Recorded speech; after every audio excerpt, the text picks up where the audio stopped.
தனக்கு மிஞ்சியது தான் தானமும் தர்மமும் அப்படின்னு சொல்லுவாங்க. ஒரு மனுஷனுக்கு எது கிடைக்கணுமோ அதை வாங்கிக்கணும், எது நமக்கு தவிர்க்கணுமோ அதை தவிர்க்கணும், எது நமக்கு கிடைக்கணுமோ அது வரைக்கும் போராடணும், எது நம்மளை விட்டு விலகணும்னு முடிவு பண்ணுறோமோ அது வரைக்கும் நம்ம விஷயத்தில் முயற்சி பண்ணணும். அது விலகிட்டு தான் அடுத்த நிமிஷம் நம்ம நிம்மதி வரும். அதுவாக விலகிடும் சார், அதுவாக கிடச்சிடும் சார் அப்படின்னு நினைக்கவே கூடாது. அப்படி நினைக்கும் போது நம்ம ஃபெயிலியருக்குள்ளே இருக்கிறோன்னு அர்த்தம், சக்ஸஸ்க்குள்ளே வரலை. இப்போ நம்மளுடைய பெரிய பலம் என்ன அப்படின்னு கேட்டால், ஒரு மனிதனை நல்ல பண்பு தான் ஒரு பெரிய மனிதனை உயர்த்தும். அந்த நல்ல பண்பு அதிகமாக கொண்டவர்கள் யாருன்னா கன்னிராசி அன்பர்கள். இந்த கன்னிராசியில் பிறந்தவர்களுக்கு நல்ல பண்பு அதிகமாக இருக்கும், தெய்வீக சிந்தனை அதிகமாக இருக்கும், தர்மத்தின் மீது நம்பிக்கை இருக்கும், சத்தியத்தின் மீது நம்பிக்கை இருக்கும். ஐயோ சத்தியம் சொல்கிறதா இருந்தால் கூட பொய் சத்தியம் சொல்ல பயப்படுவாங்க. அதுதான் கன்னிராசி. சில பேர் பொய்யாவே சத்தியம் பண்ணிக்கிட்டு இருப்பான், அவனெல்லாம் பார்த்துருக்கீங்களா? உருப்படவே முடியாது. அவனெல்லாம் உங்களுக்கு முன்னாடி வாழ்ந்து விழுந்துருவான், நல்ல நிலைமைக்கு போவான், படப்படப்படப்படம் சாஞ்சிருப்பான். எத்தனை பேரை பார்த்துருப்பீங்க கன்னிராசிக்காரர்கள்? ஏன்னா அவன் பொய்யன். உண்மையாக இருக்கக்கூடியவர்கள், சத்தியத்தை நம்பக்கூடியவர்கள் வீழ்வது போல் வீழ்ந்து எழுபவர்கள். அதுதான் உண்மை. சுவாமி சத்தியம் பொய்யாகாது. சத்தியத்தை நம்புகிறவங்கள சுவாமி என்றைக்குமே கைவிட மாட்டார். நம்மளாம் சாதாரணமாக சொல்கிறோம் சத்தியம் அப்படின்னு சொல்கிறோம், அதுமாரி அடிக்கடி சொல்லக்கூடாதுன்னுவாங்க. ஏன்னா உண்மையான சத்தியத்தை சத்தியம் சொல்லும். பேருக்கு நான் சத்தியமாக சொல்லலை அப்படின்னா உன்னால் சொல்லாமல் இருக்க முடியுமா? ஒருத்தன் சொன்னால் நான் இனிமேல் கெட்ட வார்த்தையை சத்தியமாக பேச மாட்டேன்னா, ஏண்டா உன்னால் முடியுமாடா? அப்போ அந்த சத்தியத்தை நீ மீறிட்டினா அது சத்தியம் உனக்கு ஒரு காலகட்டத்தில் பழிச்சிடும், பிரச்சனையை கொடுத்துரும்.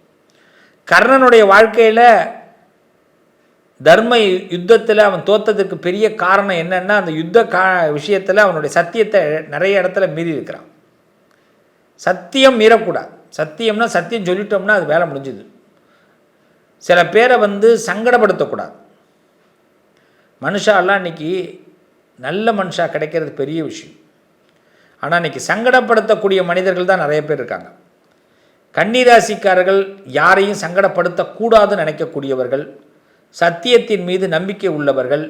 இந்த நம்பிக்கையை இப்போ அதிகப்படுத்தினீங்கன்னா இந்த வருஷத்துடைய துவக்கம், இந்த சனி பகவான் உங்களுக்கு கண்டகச்சனியாக உள்ளே வந்திருக்கிறார், அவருடைய தாக்கம் இதையெல்லாம் சரிப்படுத்தி உங்கள் வாழ்க்கையில் இழந்ததை பெற முடியும், ஒரு விஷயத்தை தக்க வச்சுக்க முடியும், ஒரு விஷயத்தில் நல்ல முன்னேற்ற பாதையை உங்களால் பார்க்க முடியும். அதனால் கன்னிராசிக்காரர்கள் மனம் தளர வேண்டாம். இந்த நேரத்தில் புது கணக்குகளை போட்டு புதிய பரிணாமத்திற்குள்ளே போய் புதிய விஷயங்களை நீங்கள் ஹேண்டில் பண்ணிங்கன்னா கண்டிப்பாக கன்னிராசிக்காரர்களுக்கு ஒரு அற்புதமான தருணம். அதுக்கு நீங்கள் ஒரு 6 விஷயத்தை நான் சொல்லித்தரேன், அதை மட்டும் ஹேண்டில் பண்ணுங்கள். அந்த 6 விஷயத்தை ஒரு சுவாமி உங்களுக்கு கைப்பிடிச்சு அழைச்சின்னு போய் உங்களுக்கு ஹெல்ப் பண்ணுவார். அப்போ ஏதோ ஒரு சுவாமியோடைய அனுகிரகம் உங்களுக்கு காத்திருக்கு. எந்த சுவாமின்னு இறுதியில் சொல்கிறேன். அதுக்கு முன்னதாக ஒரு 6 விஷயத்தை சொல்கிறேன். அந்த சூட்சமத்தை தெரிந்து கொண்டு இந்த 6 விஷயத்தை ஹேண்டில் பண்ணுங்கள். தர்ம யுகத்தில் சத்திய வாழ்க்கையில் ஒரு சரித்திரம் படைக்க போகிறீங்க. இது ஒரு குட் டைம். கன்னிராசிக்கு தனம் தரும், கல்வி தரும், ஒரு நாளும் தளர்வு அறியா மனம் தரும், தெய்வ வடிவம் தரும், நெஞ்சில் மஞ்சமில்லா இனம் தரும், நல்லனவெல்லாம் தரும், அன்பர் என்பவர்க்கு கணம் தரும், பூங்குழலால் அபிராமி கடைக்கண்களே. ஒரே நேரத்தில் பல காரியத்தை செய்யணும்னு ஃபஸ்ட்டு நினைக்காதீங்க. இதை முதல்ல தூக்கி எறிஞ்சிருங்க கன்னிராசிக்காரர்கள். ஒரே நேரத்தில் பல காரியத்தை செய்யணும்னு நினைக்கிறது தவறான விஷயம். அப்படின்னா என்ன? நிறைய கமிட்மெண்ட் ஆகக்கூடாது. இந்த நேரத்தில் ஏதாவது ஒரு விஷயத்தில் கமிட்மெண்ட் ஆகுங்க, அதை முதல்ல முடிங்க. அப்புறமா அதோட முடிவில் இன்னொரு விஷயத்தை கமிட்மெண்ட் பண்ணிக்கங்க. ஒரு ஹோட்டலுக்கு போகிறோம், ஹோட்டலுக்கு போனோன்னா சாப்பாடு சொல்லும் போது ஒரு ஆர்வம், வயிறு ஃப்ரீயாக இருக்கா, அப்போ என்ன பண்ணுவோம்? பரோட்டா ஒரு செட்டு, ஒரு ஸ்பெஷல் தோசை, ஆனியன் தோசை, அப்புறம் ஒரு வேறு என்ன சொல்லலாம், ஒரு பட்டர் நான், ஒரு பன்னீர் பட்டர் மசாலா, இப்படிலாம் ஆர்டர் சொல்லிவிடுவோம். பரோட்டா உள்ளே போனோடனேயே வேலை முடிச்சிடும். அடுத்ததுக்கெல்லாம் உள்ளே போகாது. அந்த நேரம் பார்த்து நீங்கள் பக்கத்தில் உள்ளவன்ட்ட கேட்டால் கூட வேணான்னுவோம், அப்படின்னுவோம். எனக்கு வேணாம் அப்படின்னுவோம். அப்போ என்ன ஆகுது? நம்ம ஒரு விஷயத்தை முடிச்சுட்டு தான் அடுத்த ஆர்டரே கொடுக்கணும். இது சாப்பாட்டிலே கற்றுக்கணும். ஒரு ஹோட்டலுக்கு போய் சாப்பிட்ற நமக்கு வீட்டிலேயே வீட்டு சாப்பாடு அள்ளு தள்ளும். 10 தோசை உள்ளே போகும், 20 இட்லி உள்ளே போகும், ஏன்னா அதுக்கு நமக்கு அப்படி செஞ்சு போகிறவங்களுடைய கை மனம் அது இழுக்கும். ஹோட்டல்லாம் போய் இப்படி சாப்பிட முடியாது. ஒரு அரை தோசை உள்ளே போனாலே அரை தோசைக்கு மேலே போகிறதுக்கு வாய்ப்பு இருக்காது. அப்போ என்ன பண்ணணும், சில ஆசைகள் சில விஷயங்கள் அதை முடித்தா தான் அடுத்ததுக்குள்ளே போகணும் அப்படிங்கிற ஒரு முதல் முடிவை எடுத்துருங்க. நிறைய நேரங்களில் ஒரே நேரத்தில் பல காரியத்தை செய்கிறத பற்றி இப்போ யோசிக்காதீங்க, வேண்டாம். ஒரு விஷயத்தை முடிங்க, அடுத்தது யாரையும் இழிவாக உங்களை யாராவது இழிவாக நினைக்கிறாங்கன்னா அவங்கள விட்டு விலகி வந்துடுங்க. உங்களுக்கு ஒரு தகுதி இல்லைன்னு நினைக்கிறாங்கன்னா அவங்கள விட்டு விலகி வாங்க. அவங்க நினைக்கிறது தவறுன்னு ஒரு நாள் அவர்கள் உணர்வார்கள், அப்பொழுது பார்த்துக்கலாம் அவங்கள பற்றி. இப்போ யாராவது உங்களை இழிவாக நினைத்தால் அவர்களை விட்டு வெளியில் வாங்க. அதே மாதிரி பணம் எப்பயுமே சேர்த்துக்கிட்டே இருக்கணும், அது நல்ல குணம். ஆனால் அகம்பாவம் இருக்கக்கூடாது. நான் பணம் எப்பயுமே சேர்ப்பேன்டா, பணம் தாண்டா எனக்கு வாழ்க்கை, பணத்தை என்கிட்ட சேராத பணமே கிடையாது அப்படின்னு சொல்லுவாங்க. அந்த அகம்பாவம் இருக்கக்கூடாது. இந்த நேரத்தில் பணத்தை சேர்க்குற எண்ணத்தை கொண்டு போங்க. ஆனால் அந்த பணம் அகம்பாவமாக மாறாமல் பார்த்துக்குங்க.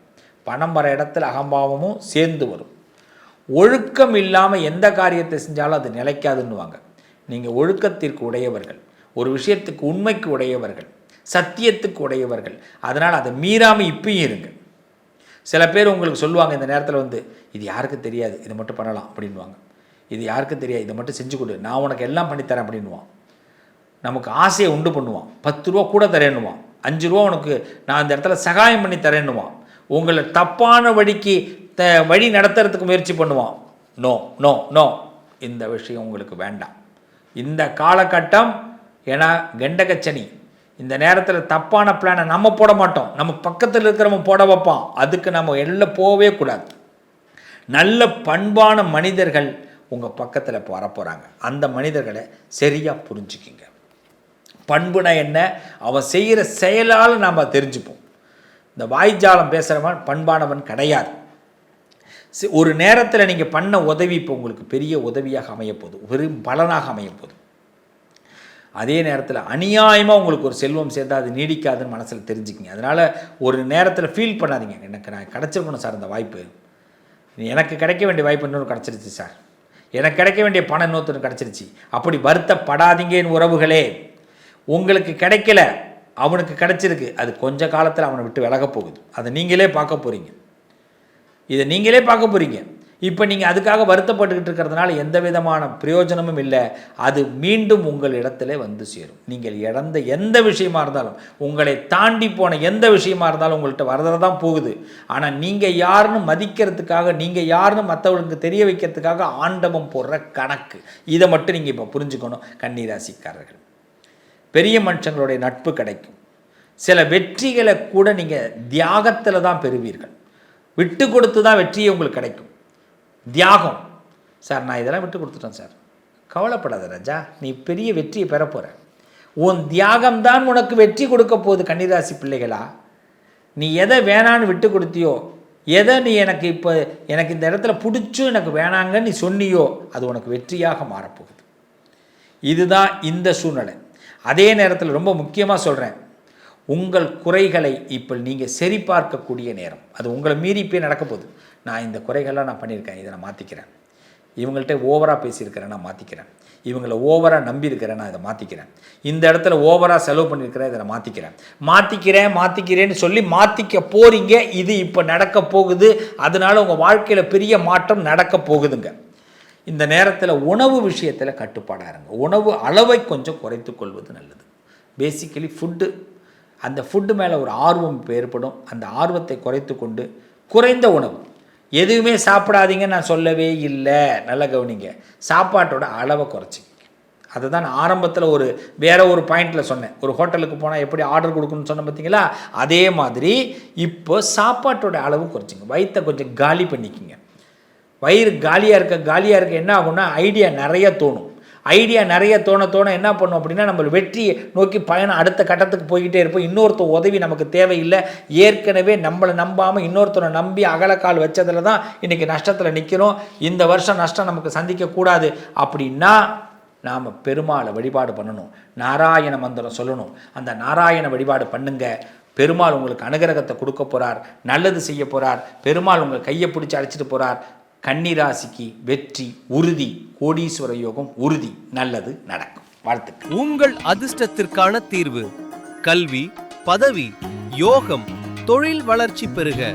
ஜாதகம், வாஸ்து, திருமண பொருத்தம் பார்க்கவும், பிரசன்னம் கேட்கவும். Positive lion doctor Sivasri Manikanda Sivam. தொடர்பு கொள்ள வேண்டிய வாட்ஸ்அப் எண் 7904137178.